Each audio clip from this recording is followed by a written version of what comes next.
Λίγα λεπτά αργότερα η κόκκινη γραμμή στη μονάδα χτύπησε. Η λέξη Scrabble έπαψε να είναι το συστατικό μιας διήγησης και έγινε μια επιχειρησιακή πραγματικότητα που έμενε να ζήσουμε και να καταγράψουμε τυχαία με την κάμερα. Προσοχή, αποκέντρωση επιχειρήσεων. Scrabble. Επαναλαμβάνω, αποκέντρωση επιχειρήσεων. Scrabble. Αποκέντρωση επιχειρήσεων. Τα εργάτη επαναλαμβάνω, αποκέντρωση επιχειρήσεων. Τα εργάτη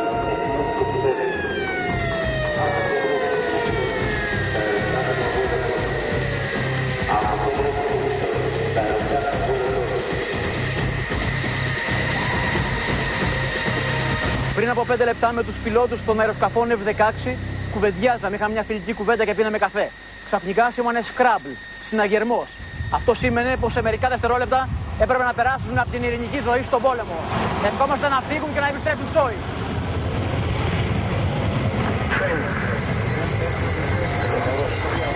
Το λαμπράσιο προφέρει μπρά, 10 αριστερά, 14 λαστικά, 1000 πόδια.